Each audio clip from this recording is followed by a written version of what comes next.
This is something you are not supposed to hear. Not from the pulpit, not in most seminaries, and certainly not from the comfortable voices of modern religious commentary that have learned to soften everything until nothing feels urgent anymore. But if you are willing to listen carefully, I want to show you something that is already unfolding around you. Not in some distant prophetic timeline, not in abstract theological debate, but here in real time, inside families, inside homes, inside the minds of young people who have no idea what they are walking into. I have spent many years in the ministry of exorcism and pastoral care, and I can tell you without exaggeration that what I am seeing now is not what I saw even a few decades ago. The patterns are different. The pressure is different. The way spiritual disturbance manifests in people, in families, and entire communities carries a weight that feels intensified, accelerated, and far more widespread than anything we were trained to expect. This is not about fear for its own sake. It is about recognition.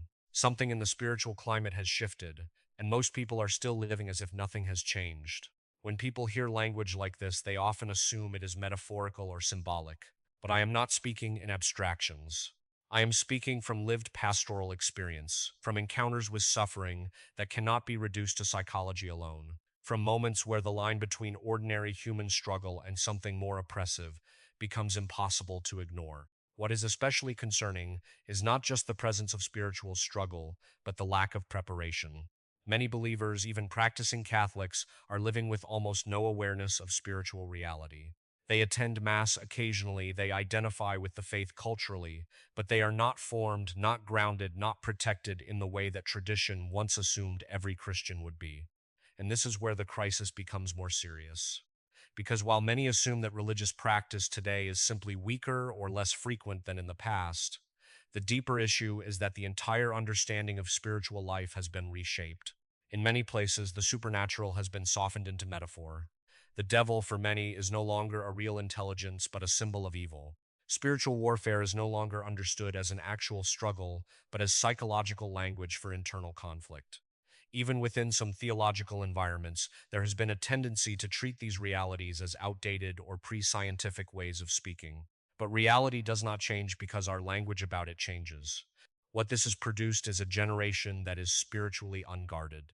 Not because they are more evil than previous generations, but because they are less aware of the consequences of what they are engaging with. Practices that were once clearly identified as spiritually dangerous are now treated as harmless curiosity. Occult tools, divination practices, attempts to access hidden knowledge, and even certain forms of so-called spiritual experimentation are widely normalized. At the same time, there is a growing openness to practices that intentionally empty the mind or detach the self from thought, often presented as wellness techniques, without any awareness of the spiritual traditions that historically warned against such states of vulnerability. The tragic irony is that many people who no longer believe in the spiritual world are nevertheless interacting with it in ways they do not understand. And because they do not believe they are engaging with anything real beyond themselves, they do so without caution, without discernment, and without protection. From a pastoral perspective, this is one of the most dangerous combinations possible: exposure without belief, participation without awareness, engagement without formation. At the same time, there is another layer to this crisis that cannot be ignored. The collapse of sacramental understanding within Christian communities has left many without the very structure that was meant to sustain spiritual life. The sacraments in traditional theology are not symbolic rituals added to faith as decoration. They are the means by which grace is communicated, sustained, and restored. When that understanding weakens, practice inevitably follows. And when practice weakens, people gradually lose the lived experience of grace altogether, even while retaining religious identity. What concerns me most is not simply that fewer people are practicing, but that many no longer even understand what has been lost. A person can only recognize what is absent if they first understand what was meant to be present. Without that awareness, spiritual decline does not feel like loss. It feels normal. It feels like modernity. It feels like progress. And so we arrive at a situation where spiritual vulnerability increases, while spiritual awareness decreases, where exposure to harmful influences grows, while the ability to discern them weakens, where entire populations move through life without the protective framework that earlier generations, rightly or wrongly, assumed as foundational. I am telling you this not to create panic, but to restore clarity. Because once you see the pattern, you cannot unsee it. The question is no longer whether spiritual struggle exists. The question is whether you are living as if it does. What becomes more difficult to ignore as you continue looking at this reality honestly is that the changes we are observing are not random or isolated. They appear interconnected, almost structural, as if different parts of human life are being reshaped at the same time in ways that reinforce each other. When spiritual awareness declines, moral boundaries tend to weaken. When moral boundaries weaken, vulnerability increases. And when vulnerability increases across an entire culture, the effects eventually show up in places people do not immediately connect to spiritual causes. From a theological perspective, especially within classical Christian thought, this is not surprising. Human beings are not purely material. They are integrated beings, body and soul, and what affects one dimension inevitably influences the other. When the interior life is disordered or neglected, it does not remain private.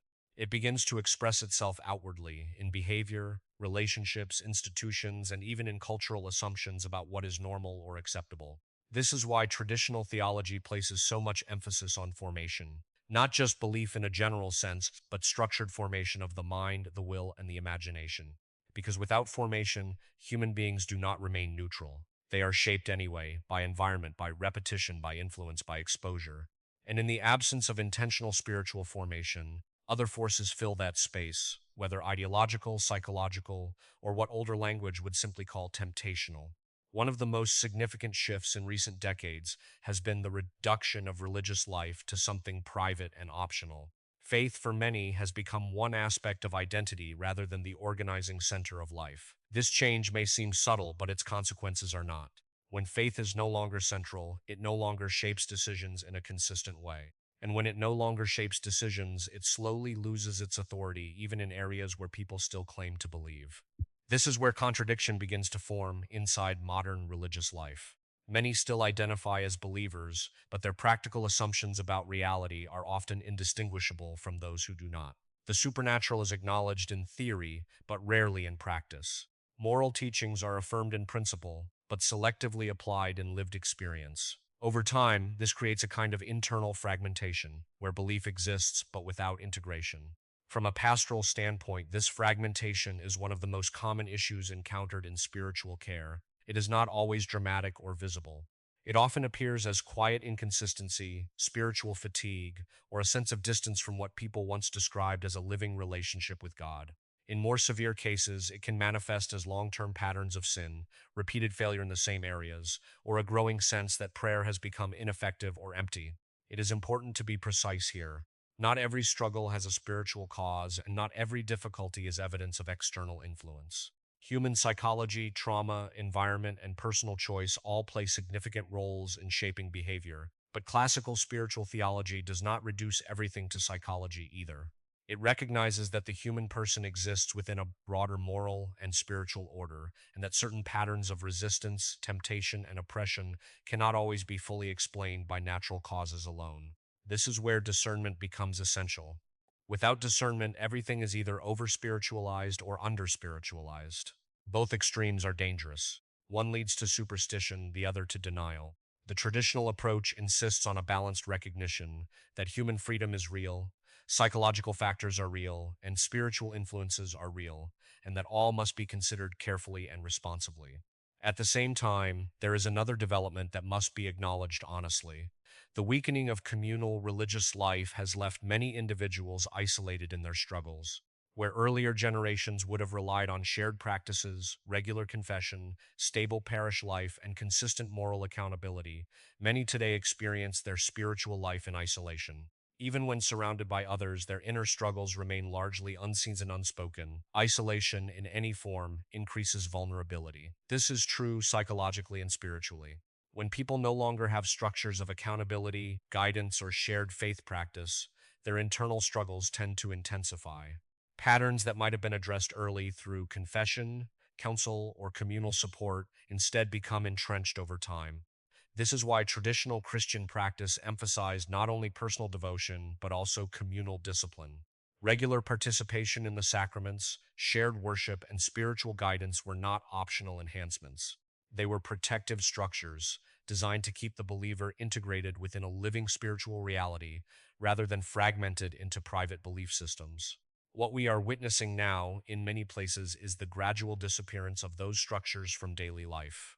And in their absence, people are often left to navigate complex spiritual and moral realities alone, without the formation or support that once made that navigation possible. The result is not always immediately visible, but over time it becomes evident in the increasing sense of confusion many report about meaning, direction, and stability in their spiritual lives. It is here in this quiet confusion that the deeper crisis begins to reveal itself more clearly. If we continue following this line of observation, another layer becomes impossible to ignore. It is not only that individuals are becoming more isolated or less formed in their faith, but that entire systems of transmission have weakened at the same time. The way belief is passed from one generation to the next is no longer stable in many places. What once was naturally reinforced through family life, parish life, education, and culture now exists in fragments that often do not connect with each other. Traditionally, religious formation was never confined to one source. A child learned faith at home, reinforced it at church, and saw it reflected in the wider moral assumptions of society. Even when individuals strayed, there was still a consistent underlying framework that made return possible. Today, that shared framework has largely dissolved. The result is not just a decline in practice, but a loss of continuity. When continuity is lost, each generation begins almost from zero. Belief is no longer inherited in a structured way. It must be reconstructed individually. And in a culture saturated with competing narratives, that reconstruction becomes increasingly difficult. Many young people are not rejecting faith after serious consideration. They are growing up without ever fully receiving it in a coherent form in the first place. From a pastoral perspective, this creates a very different kind of challenge than in previous eras. The issue is no longer primarily confrontation with alternative belief systems, but absence. Silence where formation should have been, gaps where instruction should have been, and into those gaps, other influences naturally enter, not necessarily through force, but through repetition and presence. It is also important to recognize how rapidly the internal language of faith has changed in many contexts. Words that once carried precise theological meaning are now often used in vague or emotional ways. Concepts like grace, sin, redemption, and salvation are frequently reduced to psychological or motivational categories.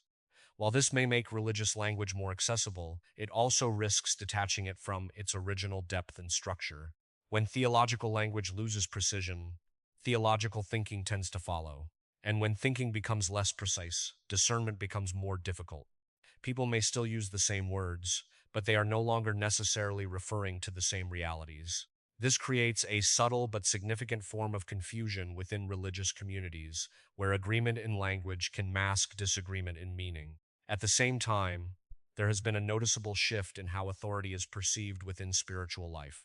Earlier models of religious practice emphasized submission to a stable teaching tradition, interpreted through legitimate authority and sustained over time. In many contemporary settings, however, authority is increasingly treated as optional, negotiable, or purely advisory. Individuals often feel free to select which teachings to accept and which to reinterpret based on personal preference or emotional resonance. This shift has profound consequences for spiritual coherence. Without a stable reference point, belief systems become fluid. And when belief becomes fluid, practice becomes inconsistent. Over time, this can lead to a form of spiritual self-construction that lacks external grounding, even when it retains religious vocabulary. In pastoral experience, this often appears as a quiet tension within individuals who sincerely desire to believe but struggle to integrate that belief into a coherent whole. They may move between conviction and doubt, practice and neglect, engagement and distance, without a stable center that holds these experiences together. The result is not always loss of faith in an explicit sense, but fragmentation of faith into disconnected parts. It is within this fragmented landscape that deeper questions begin to emerge. Questions about meaning, about direction, about the reliability of inherited truth, and about whether spiritual life can still be sustained in a coherent way under modern conditions. These are not superficial questions. They arise from lived experience, from the pressure of navigating a world where the traditional supports of belief are no longer consistently present. And so the concern is not only what has been lost, but what has replaced it. Because when a unified framework dissolves, something always fills the space. Sometimes it is ideology. Sometimes it is psychological systems of self-understanding. Sometimes it is a mixture of spiritual curiosity and individual experimentation. But whatever form it takes, it inevitably becomes the new reference point through which reality is interpreted. At this stage, the question is no longer simply about decline, but about replacement. Not only what is fading, but what is forming in its place, often quietly, often without full awareness from those living within it. If we look more closely at what is replacing the older structures of belief, the picture becomes even more complex. In many cases, what fills the gap is not a single system, but a combination of influences that operate simultaneously. Psychological frameworks, self-help language, digital culture, and personalized forms of spirituality begin to merge into something fluid and adaptive, shaped more by individual preference than by inherited tradition. This does not always present itself as opposition to faith. In fact, it often borrows religious language while subtly shifting its meaning. For example, concepts like healing, inner peace, or awakening are frequently used in ways that sound spiritually familiar, but are no longer anchored in a defined theological structure. They become open-ended terms, interpreted differently depending on the context. While this can create a sense of accessibility, it also removes the boundaries that traditionally gave these concepts stability.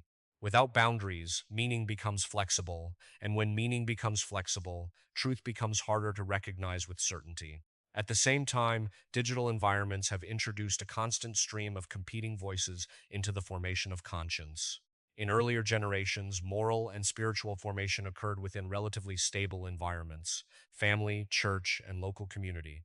Today, those environments are often supplemented or even replaced by algorithm-driven spaces where content is continuously selected to maximize attention rather than formation. The result is that individuals are exposed to an unprecedented diversity of ideas, but without the corresponding structure needed to evaluate or integrate them. This constant exposure creates a subtle but persistent fragmentation of attention. Instead of a unified moral or spiritual framework guiding interpretation, individuals begin to shift between multiple interpretive lenses depending on what they consume at any given moment. Over time, this can weaken the sense of interior coherence. A person may sincerely desire clarity, but their mental and spiritual environment is structured in a way that continuously disperses it. From a pastoral perspective, this fragmentation does not always appear dramatic. It often manifests as restlessness, difficulty in sustained prayer, or an inability to remain focused on long-term spiritual commitments. Many people describe a sense that their inner life is constantly pulled in different directions, not necessarily because of one dominant influence, but because of many small, competing ones. This kind of internal division makes deep formation more difficult, even when the desire for it remains present. Another important development is the way moral reasoning itself has become increasingly individualized. Where moral norms were once received as part of a shared tradition, they are now often constructed through personal reflection, emotional response, or social negotiation. This does not mean that moral seriousness has disappeared. In many cases, people are deeply concerned with ethics and justice. However, the grounding of moral reasoning has shifted from objective reference points to subjective interpretation. This shift has consequences that are not always immediately visible. When moral reasoning becomes primarily subjective, consistency becomes harder to maintain across time and circumstance. Decisions that feel right in one emotional context may feel questionable in another. Without a stable framework, individuals may find themselves repeatedly revisiting foundational questions that were once assumed to be settled, leading to ongoing internal uncertainty. Within traditional Christian thought, moral and spiritual stability were closely linked. The idea was not that human beings would never struggle, but that they would struggle within a coherent structure that helped interpret their experience. Sin, grace, repentance, and growth were not isolated concepts, but part of an integrated vision of the human person's relationship with God. When that integration weakens, the individual parts lose some of their explanatory power. This is why the question of formation remains central.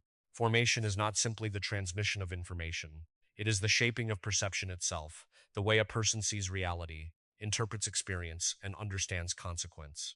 Without formation, individuals may still possess knowledge, but lack the framework needed to organize it meaningfully. And in spiritual terms, this means that even sincere belief can become unstable when it is not anchored in a coherent interpretive tradition. What emerges from all of this is a situation in which people are not necessarily less interested in truth, but more uncertain about how to recognize it. They are surrounded by information but lack integration. They are exposed to spiritual language but lack consistent meaning. They are engaged in moral reflection, but without shared reference points that would allow that reflection to converge into clarity. And so the deeper issue is not simply that older structures have weakened, but that the replacement structures are fundamentally different in nature. They are decentralized, individualized, and constantly shifting. They do not demand full adherence, they invite continuous revision. While this can appear flexible and open, it also makes long term stability more difficult to achieve. At this stage of the analysis, the central question becomes unavoidable. What kind of formation is still possible in such an environment, and what must be recovered if coherence, clarity, and spiritual stability are to be restored in any meaningful way? When we arrive at that question, what kind of formation is still possible? The answer depends on whether we are willing to recover something that modern life tends to resist: consistency. Not intensity, not occasional spiritual experience, but sustained, structured, and lived formation over time. Because without consistency, everything else eventually dissolves back into fragmentation. In classical Christian understanding, formation was never treated as a momentary decision or a private insight. It was a lifelong process embedded in rhythm, repetition, and accountability.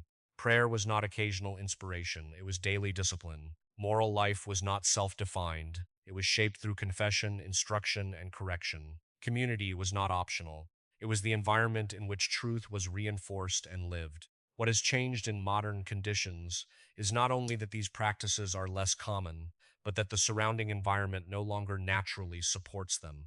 In earlier societies, even imperfect ones, the cultural structure reinforced the rhythms of faith.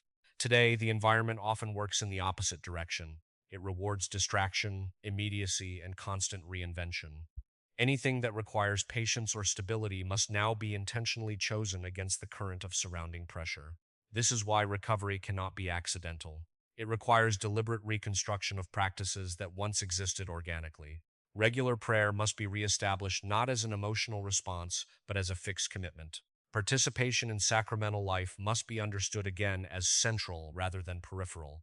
Moral formation must be reintegrated with objective reference points rather than left entirely to subjective interpretation. None of this is new, but all of it must be consciously recovered. From a pastoral standpoint, one of the most important steps in this recovery is the return to clarity about responsibility. Modern culture often encourages people to externalize their struggles, to interpret internal disorder primarily through external causes. While external factors are real and significant, classical spiritual thought insists that personal responsibility remains essential. Without it, formation becomes impossible, because growth depends on the ability to respond freely and consistently to truth once it is recognized. At the same time, it is equally important not to fall into the opposite error of isolation. Formation is not achieved in solitude. Human beings are not designed to sustain spiritual life independently of community and guidance. This is why the traditional structures of mentorship, confession, and communal worship were never optional additions but essential supports. They provided correction when perception became distorted, and encouragement when perseverance weakened. In the present context, recovering these supports may look different than in the past, but the underlying principle remains the same. Spiritual life requires accountability beyond the self. It requires voices other than one's own interpretation. It requires contact with a tradition that is larger than personal experience and deeper than immediate feeling. There is also a need to recover patience with the process itself. One of the defining characteristics of the current cultural environment is acceleration. Everything is expected to happen quickly, including personal transformation. But spiritual formation does not follow the logic of speed. It follows the logic of depth, and depth always takes time. Attempts to compress it into immediate change often result in instability or discouragement. This is why endurance is not a secondary virtue in spiritual life, but a foundational one. The ability to remain faithful through periods of dryness, confusion, or apparent stagnation is often what determines whether formation becomes stable or collapses. Many people do not fail because they lack desire, but because they expect progress to feel continuous rather than cyclical. If we step back and consider the broader picture, what becomes clear is that the challenge of the present moment is not simply moral decline or cultural change in isolation. It is the difficulty of sustaining coherent formation in an environment that is structurally resistant to it. That resistance is subtle but persistent, and it affects attention, memory, desire, and even the perception of meaning itself. Yet even within this situation, the possibility of recovery remains. not because the environment becomes easier, but because the principles of formation have not changed. Human nature has not changed. The relationship between grace, truth, freedom, and responsibility has not changed. What has changed is the density of distraction surrounding it. And so the final question is not whether formation is still possible in theory, but whether it will be chosen in practice. Whether individuals will intentionally step out of fragmentation and into structure again. Whether they will accept that coherence requires discipline, and that discipline requires surrender of certain comforts that modern life has made normal. Because in the end, the crisis is not only about what has been lost, it is about what must now be consciously rebuilt, one practice, one commitment, one act of fidelity at a time.